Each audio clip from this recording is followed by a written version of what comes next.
الحمد لله نحمده ونستعينه ونستغفره ونؤمن به ونتوكل عليه ونعوذ بالله من شرور أنفسنا ومن سيئات أعمالنا من يهده الله فلا مضل له ومن يضلله فلا هادي له ونشهد أن لا إله إلا الله ونشهد أن سيدنا ومولانا وملجأنا ومأوانا وشفيعنا محمدا عبده ورسوله أما بعد فأعوذ بالله من الشيطان الرجيم بسم الله الرحمن الرحيم فوجد عبدا من عبادنا آتيناه رحمة من عندنا وعلمناه من لدنا علما آمنت بالله صدق الله مولانا العظيم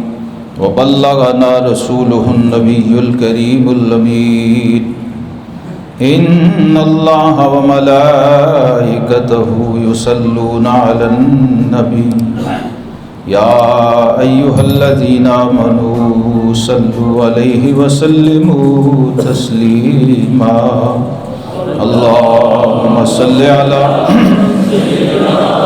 محمد وعلى آل سيدنا محمد وأصحاب سيدنا محمد وبارك وسلم عليه اللهم صل على وعلى آل سيدنا محمد وأصحاب سيدنا محمد وبارك وسلم عليه الصلاة والسلام عليك يا سيدي يا رسول الله وعلى آلك وأصحابك يا حبيب الله مولاي صل وسلم دائما ابدا على حبیبک خیر الخلق کلہم بندہ قادر کا ہے قادر بھی ہے عبد القادر بندہ قادر کا ہے قادر بھی ہے عبد القادر سر باطن بھی ہے ظاہر بھی ہے عبد القادر اور مفتی شرع بھی ہے قاضی ملت بھی ہے مفتی شرع بھی ہے قاضی ملت بھی ہے علم اسرار سے ماہر بھی ہے عبد القادر گرامی قدر حاضرین ماہ ربیع الثانی ماہ ربیع الغوث ہے حضرت غوث العظم سیدنا محبوب سبحانی قطب ربانی شہباز لامکانی حضرت شیخ سید عبد القادر الجیلانی الحسنی الحسینی الجعفری البغدادی قدس سرہ العزیز آپ کا مہینہ ہے آپ کی بڑی 11ویں شریف اور عرس پاک کی مناسبت سے آج ہم آپ کے مقامات باطنی احوال قلبی اور ذوق عبادت پر تھوڑی سی گفتگو کریں گے کہ آپ کا اپنے رب سے تعلق کیسا ہے یہ ایسی ہستی ہیں کہ ان کا نام ان کے القابات کے پردے میں چھپ گیا صفات اتنی تھیں کمالات اتنے تھے اور پھر اس کے نتیجے میں القابات اتنے ظاہر ہوئے کہ اصل نام چھپ گیا اصل نام کیا ہے عبد القادر قادر کا بندہ تو اس بندہ قادر کو جو کچھ بھی عطا ہوا جتنے بھی کمالات ملے وہ سب عبدیت اور بندگی کے طفیل عطا ہوئے عبدیت ہی اصل میں سب سے بڑا کمال ہے جسے لوگ بھولے ہوئے ہیں کرامات مکاشفات اور خرق عادات کے چکر میں امت اصل چیز کو بھول گئی کیونکہ انسانی فطرت ہے کوئی بھی خرق عادت واقعہ بندے کو متاثر کرتا ہے انسانی نفسیات پہ وہ اثر ڈالتا ہے اس لیے رب کائنات نے انبیاء کو معجزے اور اولیاء کو کرامات سے نوازا لیکن اصل مقصود یہ نہیں ہے. اصل مقصود اپنے رب کی بندگی ہے، اس کی رضا کا حصول ہے. اور آپ جو کلمہ پڑھتے ہیں ذرا اس کو کاش ہم ہوش سے پڑھیں. کبھی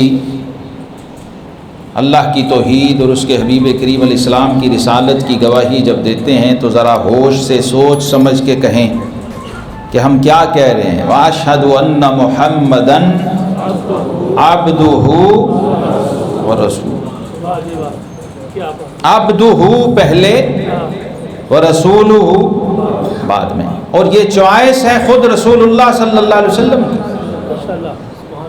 ہمارے آقا کریم علیہ السلام نے اللہ کے اختیار دینے کے بعد اللہ نے اختیار دے دیا کہ محبوب چاہے تو بادشاہت لے لیں دنیا بھر کی، کائنات کی، زمین و آسمان کی، اور چاہے تو بندگی اور ابدیت لے لیں. یعنی نبوت بادشاہت والی بھی مل سکتی ہے اور نبوت بندگی اور ابدیت والی بھی مل سکتی ہے. نبی ملک بننا چاہیں تو وہ بھی بنا دیں گے، نبی عبد بننا چاہیں تو وہ بھی بنا دیں. تو رحمت عالم ہمارے آقا نبی کریم رؤوف الرحیم علیہ السلام نے عرض کیا مولا میں نبی عبد بننا چاہتا ہوں، بندگی والا نبی بننا چاہتا ہوں. تو یہ خود ہمارے آقا کریم علیہ السلام کی پسند ہے کہ میں معراج پہ بھی جاؤں تو مجھے میرے نام سے، میری صفات سے، میرے القاب سے، کمالات سے یاد نہ کیا جائے، بلکہ کیا کہا جائے سبحان الذی اسری بعبدہ. اور فرش پہ ہوں تو بھی عبد، اور جب عرش پہ چلا جاؤں معراج ہو جائے اور ساری بزرگی عطا ہو جائے اور قرب کی انتہا مل جائے تو بھی عبد ہی رہنا پسند کرتا ہوں. فَأَوْحَىٰ إِلَىٰ عَبْدِهِ مَا أَوْحَىٰ. وہاں بھی یہی، یعنی اول بھی عبد اور آخر بھی عبد، بندہ. لیکن بندہ ایسا جسے اقبال کہتے ہیں عبد دیگر عبد ہو چیز دیگر. کہیں لفظ عبد سے تو کوئی دھوکہ نہ کھا جائے اور شیطان کے چنگل میں نہ پھنس جائے کہ وہ بھی بندہ میں بھی بندہ. تو وہ فرق بتا دیا اقبال نے، وہ فرق ہو کا ہے. عبد ہونا کوئی کمال نہیں، عبد ہو ہونا کمال ہے. وہ عبد جس کے ساتھ ہو لگ جائے وہ باہو ہو جاتا ہے. جب ہو لگ جائے ساتھ تو پھر کیا ہو جاتا ہے؟ باہو، یعنی ہو والا، ہو کے ساتھ. جو اسم ذات اللہ میں جو ضمیر ہے ہو کی، جو اس کی اصل ہے. اللہ میں بھی 4 حرف ہے نا، آخری ہا ہے ہو. اللہ لا الہ الا ہو اللہ الذی لا الہ الا ہو. یہ ہو جو ہے اس کے ساتھ لگنے سے صحیح معنوں میں وہ عبد بنتا ہے جو اسلام کا مطلوب ہے، جو عبد کامل ہے، جو ہمارا دین دیکھنا چاہتا ہے ہر انسان کو، جس کے لیے رب کریم نے یہ پورا نظام بنایا. اور حضرت سیدنا عبد القادر جیلانی رحمۃ اللہ تعالی علیہ، انہوں نے اپنی کل جوانی 18 سال کی عمر سے شروع کیا عبد بننا. اب چوائس آپ کے پاس ہے. جو غوث پاک کا مرید ہے اس کی پرائرٹی کیا دیکھیے کیا ہے.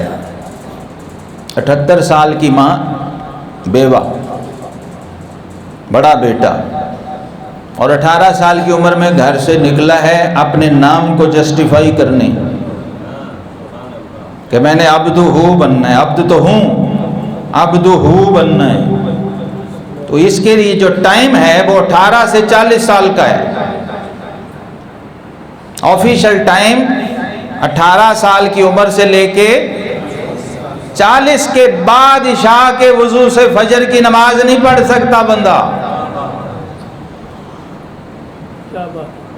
جی جو 40-50 پلس ہیں وہ بتائیں گے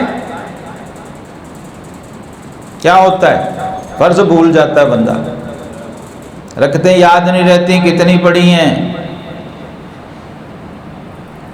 تو جو ٹائم تھا بندگی کا, عبادت کا, ریاضت کا, جب وہ گزر گیا تو تب تم مسجد میں آئے تو تم عبد القادر جیلانی کے مرید نہیں بن سکتے. تمہیں عبد کی عین بھی نصیب نہیں ہو سکتی, کیونکہ در جوانی توبہ کردن شیوہ پیغمبری, وہ جو پیک ٹائم تھا, گولڈن ٹائم, رب کا دیا ہوا وقت تھا, جس کے بارے میں حشر کے میدان میں پوچھا جائے گا. نماز سے بھی پہلا سوال کہ جو میں نے زندگی وقت دیا وہ کہاں گزارا تھا, وہ کہاں لگایا؟ سارا موبائل پہ گزر گیا, سارا سوشل میڈیا کی نظر کر دیا, یا جو وقت کا خالق تھا اور جس نے زندگی دی تھی اس کے لیے بھی گزارا؟ تو غوث پاک کہتے ہیں 40 سال عشاء کے وضو سے میں نے فجر بھی پڑھی ہے, اور 15 سال فجر کے وضو سے عشاء بھی پڑھی ہے.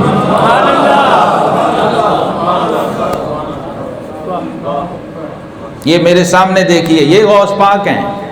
غوث پاک وہ ہیں, شاہ ولی اللہ محدث دہلوی کہتے ہیں اس امت میں 3 ولی ہیں جو آج بھی قبروں میں ویسے ہی بیٹھے ہیں جیسے زندگی میں اپنے تخت پہ بیٹھا کرتے ہیں. اور یہ انہوں نے کوئی کتابوں میں پڑھ کے نہیں, خود دیکھ کے کہا. عیشا مثل احیاء تصرف میں کنت, ان میں سر فہرست غوث اعظم شیخ عبد القادر جیلانی. حضور غوث اعظم رضی اللہ تعالی عنہ کی طرف آپ کبھی توجہ کریں. میاں شیر محمد صاحب سے پوچھیں,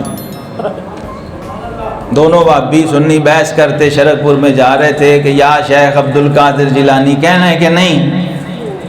وہ دونوں ہی میاں صاحب کے عقیدت مند تھے. میاں صاحب کا اتباع شریعت ایسا تھا کہ دوسرے مسالک کے لوگ بھی ان کی عزت و احترام کرتے تھے, شریعت کے اتنے پابند تھے. تو انہوں نے کہا چلو میاں شیر محمد صاحب سے پوچھتے ہیں. جب دونوں آئے تو میاں صاحب اپنی مسجد کے دروازے کے آگے ٹہل رہے تھے, چہل قدمی کر رہے تھے, اور کچھ منہ میں آہستہ آہستہ پڑھ رہے تھے. جب قریب ہوئے تو آواز آئی, یا شیخ سید عبد القادر جیلانی شیئا للہ. وہ یہ ورد کرتے تھے, یہ وظیفہ پڑھ رہے تھے. وہ وہیں سے واپس مڑنے لگے تو آپ نے فرمایا بیلیو ادھر آؤ. وہ آئے تو فرمایا کوئی بلان والا ہوئے تو آ بھی جاندے نے. اور بغداد شریف کی طرف منہ کر کے آواز لگائی تو اوپر آسمان میں وہ جو غیر مقلد تھا اس کو غوث پاک کا جلوہ نظر آیا. دیکھا کہ غوث پاک آئے. یہ غوث پاک کو میں نے یاد کیا ان کی بات آپ کو بتانے کے لیے. تو سامنے میرے صفحے پہ لکھا ہوا ہے بسم اللہ نویت غسل جمعۃ. جمعے کا غسل کیسے کرنا ہے یہ بھی غوث پاک سے سیکھیں. جب جمعے کی نماز کا غسل کریں تو اس کی نیت علیحدہ ہے. یہ نہیں کہ عام نہا لیا. جتنا اہتمام ہوگا, جتنا گڑ ہوگا اتنا میٹھا ہے. اور نبی کریم علیہ الصلوۃ والسلام جمعہ کی تیاری جمعرات کی عصر سے شروع فرماتے. تو کہتے ہیں میرے استاد گرامی جب میری تربیت کر رہے تھے حضرت شیخ حماد دباس رحمۃ اللہ تعالی علیہ, پہلے شیخ آپ کے. کئی لوگوں کو یہ غلط فہمی ہوتی ہے کہ ایک ہی پیر ہوتا ہے بس.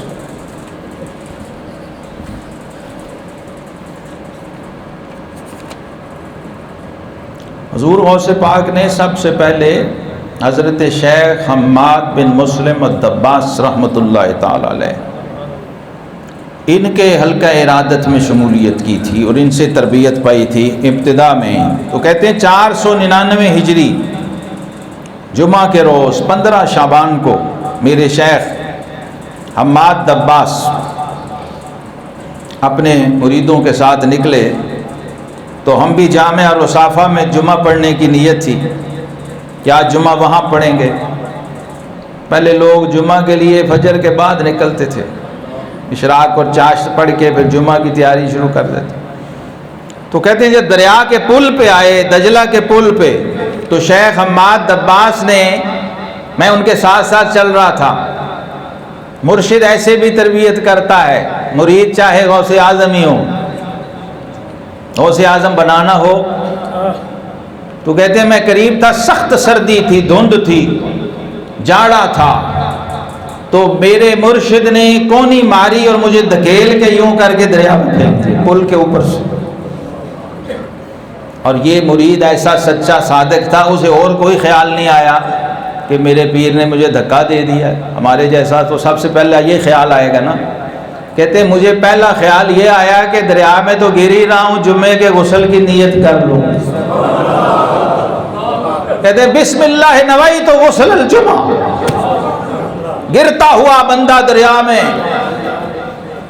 حوض میں نہیں، نہر میں نہیں، دریا میں، دجلہ میں، پل سے گر رہا ہے اور اسے کوئی پتہ نہیں. اس نے کانشیسلی چھلانگ نہیں لگائی، انکانشیسلی پھینکا گیا ہے، لیکن اس کا لاشعور، بندے کا لاشعور ذات القادر سے ایسا جڑا ہوا ہے اسے وہاں بھی رب یاد ہے کہ غسل کرنا ہے، جمعہ ہے. وہ کہتے ہیں میں پانی میں کود پڑا. صوف کا جبہ، اون کا جبہ پہنا ہوا تھا. یہاں بغل میں سبق بھی پڑھتے تھے اس وقت، مدرسے کے طالب علم بھی تھے. کچھ کتابیں، قاعدہ وغیرہ جو بھی اس وقت کے وہ اجزاء تھے، چھوٹے چھوٹے جز ہوتے تھے، وہ بھی ساتھ تھے. تو کہتے ہیں جب میں گرا تو وہ جو کتابیں تھیں ان کو یوں ہاتھ میں کر لیا اوپر کہ یہ بھیگ نہ جائے. یہ ہے غوث اعظم.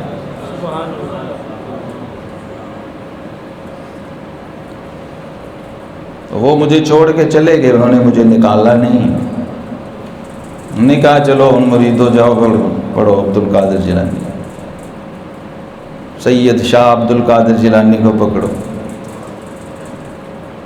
یہ عبد القادر جیلانی سے غوث اعظم کا سفر یوں طے ہوتا ہے. جو پیدا ہوتے ہی شاہ ہو، صاحبزادہ ہو، سید زادہ ہو، کبھی غوث اعظم نہیں بن سکتا. یہ غوث پاک کی زندگی کا خلاصہ ہے. وہ کہتے ہیں 50 سال کسی کو پتہ نہیں تھا، سید تو دور، میرا نام کیا ہے. لوگ اجمی مجنون کے نام سے مجھے جانتے تھے، اور جس برج میں میں رہتا اس کا نام ہی برج اجمی تھا. یہ گیلان کے تھے، عرب نہیں تھے. غوث پاک اپنے کلچر، تہذیب اور معاشرت کے اعتبار نسباً تو عرب تھے، لیکن پلے بڑے ایران میں، گیلان میں. زبان فارسی تھی، مادری زبان فارسی تھی. تو لوگ کہتے وہ اجمی دیوانہ ہے جو اس برج میں رہتا ہے. 11 سال اس برج میں رہے، شہر سے باہر جنگل میں، تو اس کا نام تھا برج اجمی. کہتے ہیں بعد میں نے پانی سے نکل کر اپنے جبے کو نچوڑا اور ان کے پیچھے پیچھے. جب میں دوبارہ گیا تو جو ساتھی تھے انہوں نے پھر مجھے واپس دریا کی طرف پھینکنا چاہا، تو آپ نے انہیں ڈانٹ دیا. فرمایا تمہیں پتہ نہیں ہے یہ نگینہ ہے، میں صرف چمکا رہا تھا، میں نے صرف آزمایا تھا، لیکن میں نے اس کو استقامت کا وہ پہاڑ پایا ہے کہ زلزلے بھی آ جائیں تو یہ ہلتا نہیں. حضور غوث اعظم شیخ عبد القادر جیلانی رحمۃ اللہ تعالی علیہ نے بندگی کے مراحل، ابدیت کے مراحل جو طے کیے، تو اس کی ابتدا علم سے کی ہے. جس عبادت کی بنیاد علم نہیں ہے وہ ایک ایسی مشقت ہے جس کا کوئی حاصل نہیں، جس کو کولو کے بیل سے تشبیہ دی گئی حدیث پاک میں. ایک ایسا بیل یا اونٹ جس کے آنکھوں پہ کھوپے چڑھے ہیں اور وہ ایک ہی جگہ پہ گھومتا جا رہا ہے، اور شام کو جب کھولتے ہیں تو وہیں کھڑا ہوتا ہے جہاں سے چلا ہے. یہ بے علم عبادت کا نتیجہ ہے. علم و بات جے کرے فقیری، کافر مرے دیوانہ ہو. یہ سلطان باہو سلطان العارفین رحمۃ اللہ غوث پاک کے ایک مرید ہیں، ان کا یہ عقیدہ ہے، اس لیے کہ ان کے پیر نے کہا درست العلم حتی صرت قطبا بنلت السعد من مولا الموالی۔ یہ دیکھیے اس حال میں مجاہدہ میں بھی اپنی کتابیں بغل میں دبائی ہوئی ہیں۔ تو علم کا حصول اس سے بڑا مجاہدہ کوئی نہیں ہے۔ شریعت اور دین کا علم پڑھنا اور سیکھنا، پھر اس کو درجہ کمال پہ پہنچانا اور پھر اس پہ عمل کرنا، اس سے بڑا کوئی مجاہدہ ریاضت مجاہدات کی دنیا میں نہیں ہے۔ تو اللہ نے پھر آپ کو وہ مقام و مرتبہ دیا کہ عیدگاہ بغداد میں جب آپ قرآن پاک کی تفسیر بیان فرماتے تھے، ابتدا میں مجاہدات کیے، علم حاصل کیا، پھر علم کے کمال کو پہنچے، جب غوث اعظم اور غوثیت کی مسند پہ آپ فائز ہوئے تو اللہ نے یہ مقام دیا کہ وقت کے جلیل القدر محدثین، مفسرین، فقہا، اقطاب اور اغواص اور ابدال اور عامت الناس، حتیٰ کہ خلیفہ وقت بھی آ کے آپ کی مجلس میں حاضر ہوتا تھا۔ تو اس زمانے میں بغداد میں بہت بڑے عالم تھے علامہ ابن جوزی رحمۃ اللہ علیہ، جمال الدین عبد الرحمن ابن جوزی۔ یہ صوفیہ کرام کو نہیں مانتے تھے، پیری مریدی کے قائل نہیں تھے، کہ ان کو بدعتی کہتے تھے۔ تو ان کے ایک شاگرد تھے جو عالم بھی تھے، وہ غوث پاک کے مرید ہو گئے اور اپنے استاد سے کہا کہ حضرت میں نے ایک ایسا پیر دیکھا ہے جو قرآن کی تفسیر بھی سناتا ہے صاحب۔ کہا اچھا ایسے بھی پیر ہوتے ہیں؟ ان کا جی۔ ایک دن اس شاگرد نے کہا کہ استاد محترم کبھی آپ ہمارے پیر کا جلوہ دیکھیں، ہمارے شیخ کی مجلس میں آئیں تو آپ کا عقیدہ ٹھیک ہو جائے گا، آپ جو ولیوں، درویشوں اور صوفیوں سے بدگمانی رکھتے ہیں وہ ٹھیک ہو جائے گی۔ تو ایک دن آپ جب حضور غوث پاک کی مجلس میں آئے علامہ ابن جوزی، تو آپ قرآن پاک کی جو بھی آپ کی مجلس تھی، یہ یاد رکھیے غوث پاک کی ہر محفل درس قرآن کی محفل تھی، اور اس میں طریقہ یہ تھا کہ چھوٹی مجلس میں قاری صاحب کھڑے ہوتے اور ایک آیت پڑھتے، جو بڑی مجلس تھی ماہانہ جو تھی اس میں 3 آیتیں پڑھی جاتی ہیں، اور حضور غوث الثقلین محبوب سبحانی خود ان آیتوں کی تفسیر بیان کیا کرتے تھے۔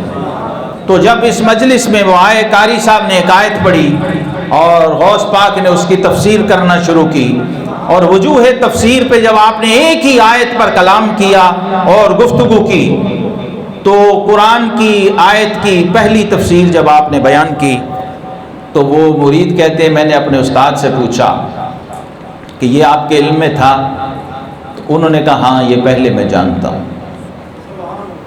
پھر آپ نے اسی آیت کی دوسری تفسیر بیان کی، پھر اس نے پوچھا، انہوں نے کہا ہاں یہ بھی میرے علم میں ہے۔ پھر آپ نے تیسری تفسیر، پھر چوتھی، پھر 5ویں، تو 11ویں والے پیر نے 11 تفسیریں بیان کی ایک ہی آیت کی۔ وہ کہتے ہیں میں پوچھتا رہا شیخ سے، وہ کہتے رہے کہ ہاں میں نے یہ پڑھا ہوا ہے، یہ بھی میرے علم میں ہے۔ جب 11ویں والے نے 12ویں تفسیر کی تو استاد نے کہا یہ پہلی بار سنا ہے، یہ میرے علم میں نہیں۔ پھر آپ نے 13ویں، پھر 14ویں، پھر 15ویں، 40 تفسیریں غوث پاک نے بیان فرمائی۔ اب وہ پوچھتا گیا، وہ کہتے ہیں میرے علم میں نہیں۔ جب 40 تفسیریں ہو گئیں اور ہر قول کو اس کے قائل کے حوالے سے بیان کرتے تھے کہ یہ فلاں صحابی نے کہا، یہ فلاں تابعی نے کہا، یہ فلاں امام تفسیر نے کہا۔ اب یہ علوم کے دریا جب ٹھاٹھے مارنے لگے تو وہ عالم و محدث تھے اور اس کے قدر شناس تھے، وہ حیران و پریشان ہو گئے، عجیب کیفیت طاری ہوئی۔ اور حضور غوث اعظم رضی اللہ تعالی عنہ کہ جوش علم کی لہریں جب ٹھاٹھے مارتے ہوئے اس نے دیکھی تو اپنے علم پر تعجب ہوا کہ اتنا علم اللہ نے اس ولی اور درویش کو عطا فرمایا۔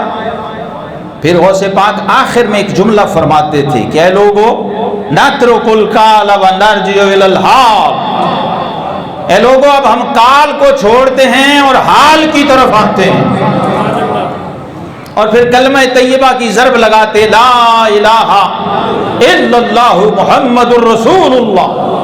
جب یہ کیفیت ہوتی تو پھر مجلس میں ایک اضطراب، جذب و حال پیدا ہوتا، لوگوں کے کپڑے پھٹ جاتے، ہاؤ ہو کی آوازیں زمین پہ لوٹ پوٹ ہو جاتے۔ اب اسی کیفیت میں علامہ ابن جوزی بھی تھے۔ جب آپ نے یہ کلمہ طیبہ کی ضرب لگائی تو ابن جوزی نے بھی اپنا جبہ پھاڑا اور زبان سے کہا ہے شیخ آج سے ہم بھی کال کو چھوڑتے ہیں اور حال کی طرف آتے ہیں۔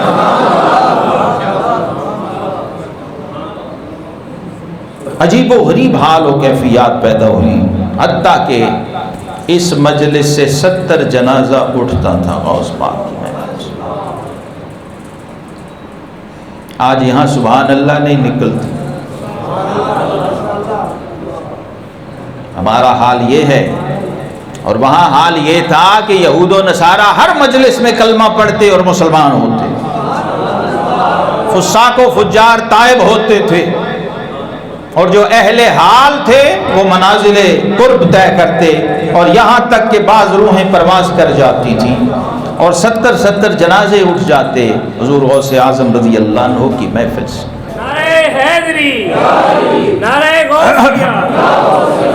ایک بڑی باریک بات ہے جو میں سالوں سے بیان کرنا چاہتا تھا، آج غوث پاک کی برکت سے وہ بیان کرنے کا بھی موقع مل گیا۔ حضرت غوث اعظم کی مجلس میں کوئی 30-40 ایسے لوگ تھے جو یا قطب تھے یا غوث تھے۔ ان میں ایک ہستی کا نام ہے حضرت شیخ بقا بن بطو رحمت اللہ تعالی علیہ۔ وہ کہتے ہیں میں ایک دفعہ شیخ کی مجلس میں حاضر ہوا تو آپ ممبر پہ واعظ فرما رہے تھے۔ اب وہ صاحب نظر تھے، کہتے ہیں جب میری پہلی نظر پڑی تو میں نے دیکھا کہ وہ جس ممبر کی جس سیڑھی پہ تھے، اسٹیپ پہ تھے، وہ بڑھتے بڑھتے اتنا وسیع ہو گیا کہ میری نظر کم پڑ گئی اور اس کی حد طویل ہو گئی۔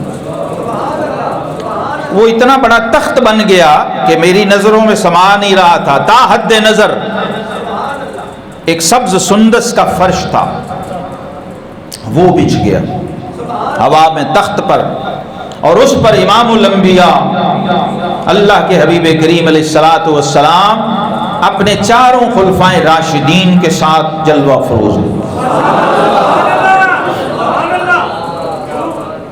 سیدنا صدیق اکبر، فاروق اعظم، عثمان غنی اور علی المرتضیٰ، 4 یار۔ پنجتن پاک اہل بیت میں بھی ہیں، پنجتن پاک صحابہ میں بھی ہیں۔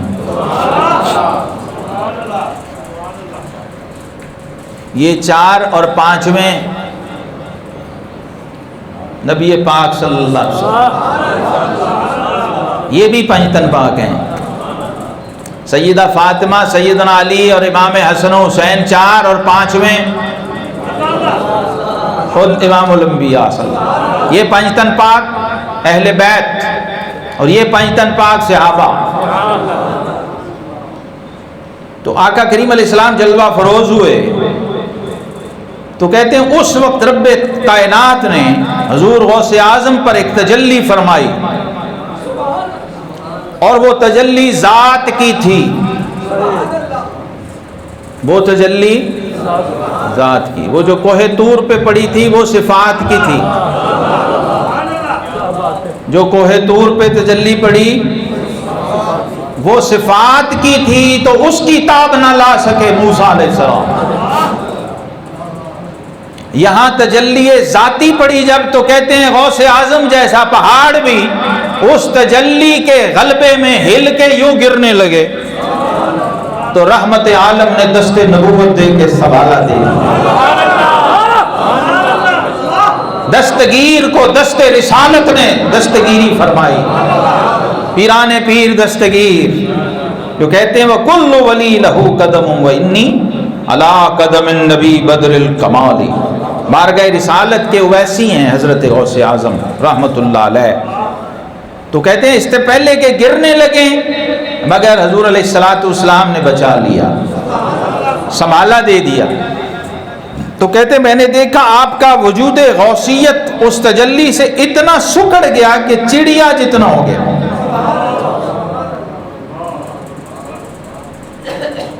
اور پھر وہ بڑھنے لگا اور اتنا بڑا اور اتنی اس کے اندر جلال اور ہیبت پیدا ہوئی کہ میں تاب نہ لا سکا۔ پھر یہ منظر غائب ہو گیا۔ تو کہتے ہیں کہ ہم نے جب بعد میں پوچھا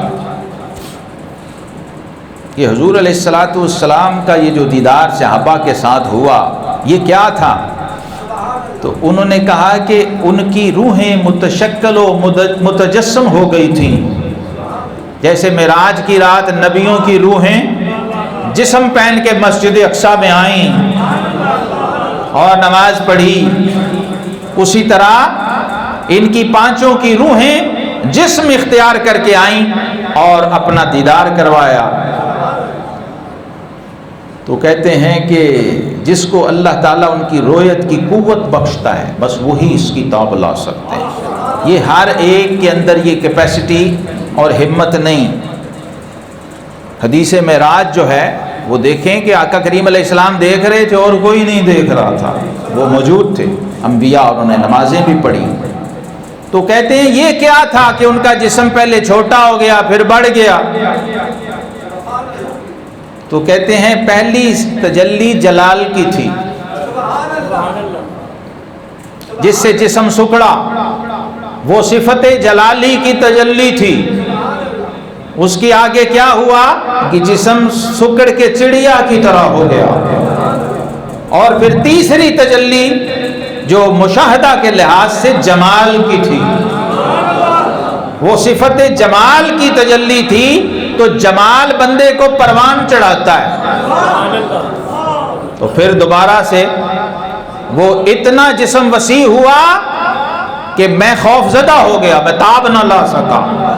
وہ کہتے ہیں ذالک فضل اللہ یؤتیہ من یشاء، یہ اللہ کا فضل ہے، جس کو چاہے جتنا چاہے عطا فرمائے۔ وہ بندہ جب بندہ بنتا ہے نا جی، پھر اس کی ڈیلنگ تجلیات سے شروع ہوتی ہے۔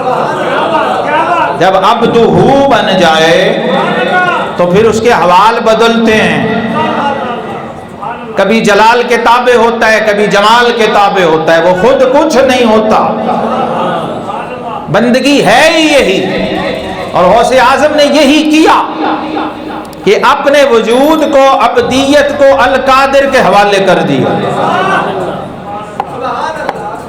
آپ فرماتے ہیں اگر بندہ بننا ہے نا تو اپنے نفس کے حوالے نہ ہو، اپنے رب کے حوالے ہو،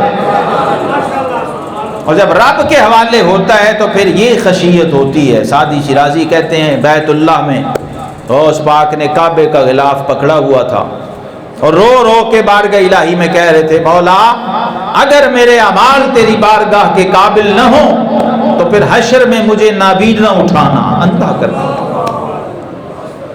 تاکہ انبیاء اور اولیاء کے سامنے شرمندگی سے بچ سکوں۔